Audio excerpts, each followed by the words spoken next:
Hey, welcome to my channel. My name is Kim and I'm a software engineer and real estate investor. If you're new here, my channel talks about all things money, how to make it, how to invest it, and how to use it so that we can live our best lives and maybe make the world a better place.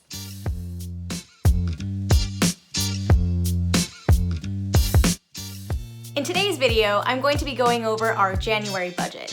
I like to zero-based budget, which means I give every single dollar a job, whether that be to expenses, savings, investments, or debt. Zero-based budgeting works really well for me because I'm super hands-on with my money and I like to optimize it as much as possible. If you want to learn more about zero-based budgeting, I made a video about it, which I'll link in the description box below or link it somewhere on the screen. Also, before we begin, I like to pride myself on being as transparent as possible, but please do not compare your numbers to mine. I am where I am today due to a combination of privilege, opportunity, hard work, and luck. So it's very, very difficult for our paths to be exactly the same. We are all on our own individual journeys, and personal finance is personal. Okay, with that out of the way, let's get started.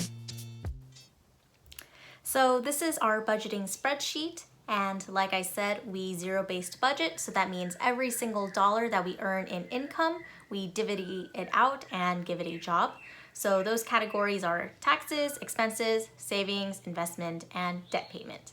Luckily, we don't have any debt payments anymore, so that is a big fat zero. Let's start off with income. We are a dual income, no kids household, so that means both me and my partner work and we do not have any kids to take care of. I am a software engineer and he is a civil engineer, and together we make about $240K a year. So for our paychecks, that's exactly as we have expected. There was no overtime, no bonuses, and it was a 2-paycheck month for both of us. And here is interest from our high yield savings accounts. So we use Ally, and I think their interest rates are 0.5% now, which is lower than it used to be, but that's okay. It's better than getting like 1 penny from Chase. So that wraps it up for our income. Nothing too interesting there. For our expenses, we actually paid $0 for our mortgage, and that's because we just refinanced. And when you refinance, usually you get like a 1-month break. What we did with that money was we decided to save it. When we refinanced this time around, we decided to waive escrow. So that means that we are directly responsible for paying insurance and property taxes. So we decided to take that 1-month break, put it in a high yield savings account, and when we have to pay taxes, we'll be ready. So transportation, we went over a little bit, and that's because we were driving from LA back to Seattle. We stayed with our parents for about 2 months. So yeah, we were driving back up using gas. Utilities, a little bit higher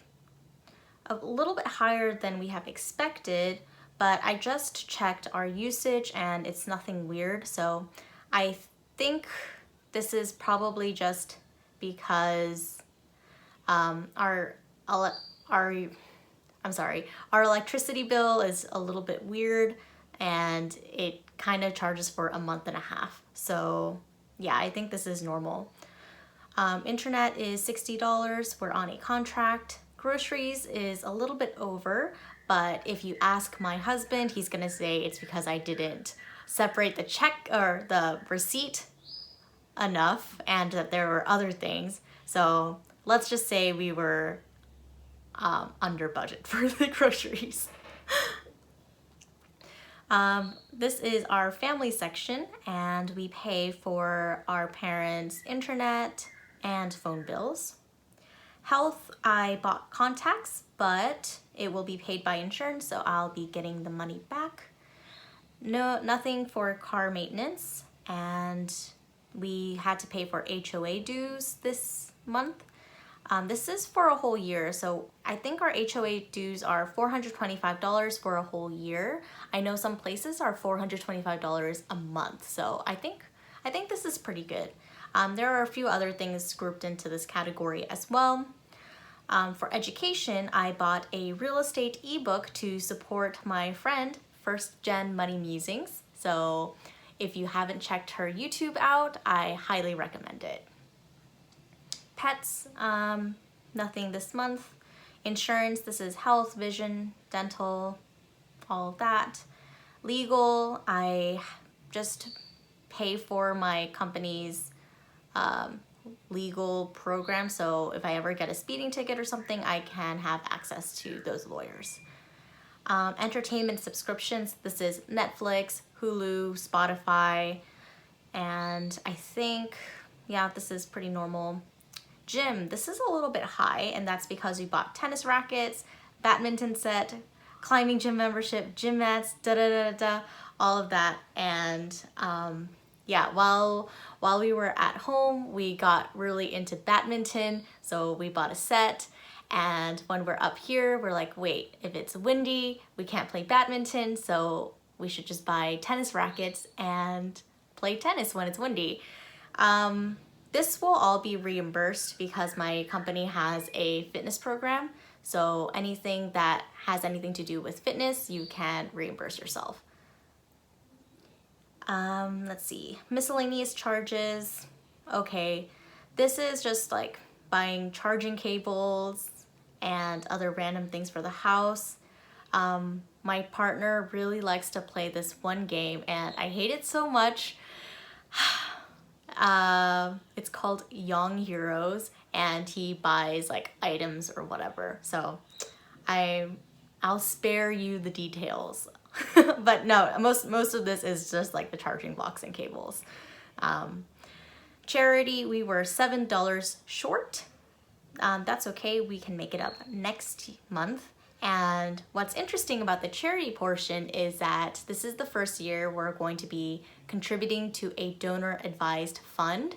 So that means we're not directly giving money to charity yet. What we're doing is we're putting it into an investment account that is earmarked for charity, and it will be completely tax deductible, and all of the earnings and stuff grow tax-free. So it's investing and donating at the same time. So once that nest grows a little bit larger, I'm going to start granting it to charities.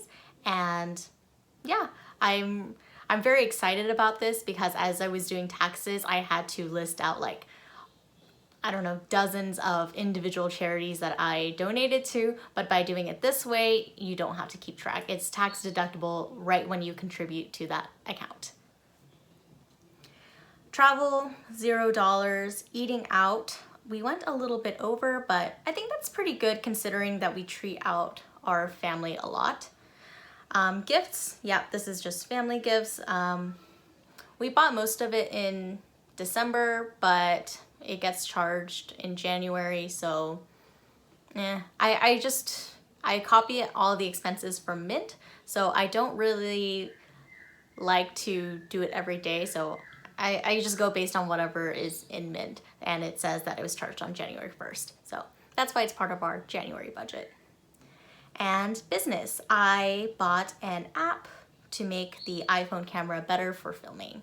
So I'm not using it right now, but when I use the back camera, I think it will help a lot. So that's that for our expenses. For savings, okay, it says that I should have saved $870 for our travel sinking fund, but yeah, can you really blame me for not putting any money in the travel sinking fund? It's a zero. And this is where our mortgage, this is the amount of our mortgage usually, and since we refinanced and we didn't have a mortgage payment this month, we put it into our next property fund. So it'll be used to buy another property. I thought we put it in our taxes / insurance savings fund, but I guess not.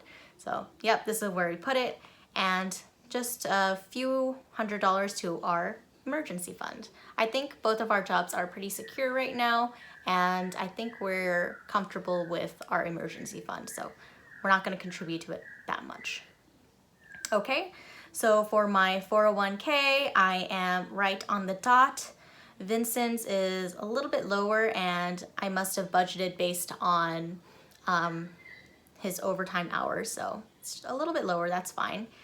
$3,000 to his Roth IRA, and the reason why I did $3,000 to just one person's account is because we have a Roth IRA with Vanguard, and with Vanguard you have a $3,000 minimum in order to buy index funds. So I was like, okay, it's better to just have one person completely invest rather than having both of us just have money in that account without investing it. Does that make sense? Hope that makes sense. And yes, we are doing a backdoor Roth IRA. So that means we have to contribute to a traditional IRA first and then convert it to a Roth IRA and then invest that money. So that's the reasoning behind that. I haven't put any money into my after-tax 401k yet, but I will this year. And I contribute to my company's ESPP program, HSA, and some extra money towards my brokerage. And nothing for the debt payment, woohoo. So yep, that's our monthly overview. I think we were pretty on the money this month. Nothing that, there was nothing that was like super off. So next month will be a little bit more accurate. Let's take a look at our crafts. So here's our goal tracker. Our goal is always to max out our IRAs at $6,000. So Vincent is halfway there. Always max out our 401ks, HSAs. After tax, I'm not going to max out. I think we're just gonna try to do $10,000. The reason being, we have other things we want to invest in, that is real estate. So I don't want to put it all in retirement accounts. And brokerage, the goal is $100,000, and that sounds like a lot, but I think it's pretty doable. The reason being, I have company stocks vesting this year, and that is easily, hopefully if our stock prices stay high, then hopefully that is at least 50K, and the rest of it can be the rest of our money. So yep, that's that. Here is our FIRE progress. FIRE stands for Financial Independence, Retire Early, and this is interesting because we are 40% of the way to lean FIRE, and what that means I'll show you over here. Lean FIRE means that we have a very bare bones budget of just necessities, living very frugally, and that number for us is $45,000, and the withdrawal rate being 4%. So that means every year that you are in retirement, you withdraw 4% of your investment portfolio, and presumably that should sustain us for the rest of our lives. So I think it has like a 96% success rate, but if you want to be super safe, you can have a withdrawal rate of 3%, and that is basically 100% success rate. So same annual expenses, $45,000 at 3%. And regular FIRE is living like we normally do, and that would be $75,000 a year. And fat FIRE means that we are living lavishly, we are living fat, and that goal would be $150,000 a year. So it's pretty cool to look here that we are 40% of the way to lean FIRE at that 96% success rate, and 8.34% on a very conservative estimate of 3% and for that lavish lifestyle. So also cool on this spreadsheet is you can see how many number of years left to the goal. We're 4 years away from lean FIRE at 4%, assuming that we contribute $130,000 each year. So there's that.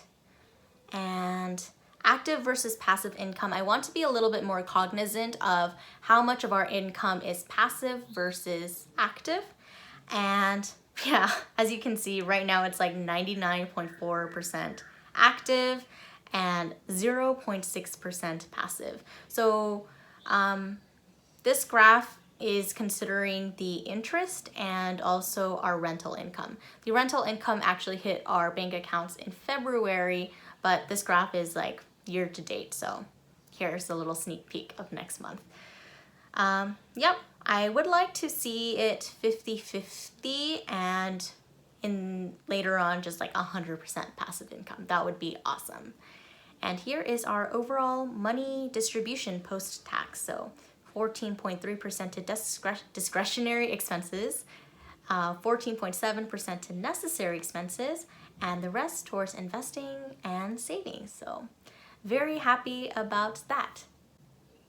Let's go on to our net worth. So if you watched our other video last time, the 2020 year-end breakdown, our net worth was $623,026.03 at the end of December, and at the end of January, that number increased to $650,626.40. Our assets are over $1 million. Our liabilities, this comes from our primary home's mortgage. That is a monthly percentage change of 4.43%. Woohoo! This is cash, which is our checking, savings accounts. We do not include our business checking accounts. This is just our personal checking accounts. Total investments, this is retirement funds, brokerage accounts, all of that. Property, our primary residence according to Zillow is $520,000, and our investment property in Milwaukee is about $55,000. I did not take the Zillow estimate for it because it's kind of low, and according to the agent and the sold comparables, it should be around this much, but we haven't officially appraised it yet. This is our credit cards. We pay it off every month, but this was the remaining balance at the end of January. And this is our mortgage for our home. So, yep, that is it. Okay, so that concludes our January budget breakdown. I hope you enjoyed it, and this will definitely be a monthly thing, so tune in next month to see how we do. Thanks for watching, and see you next week. Bye!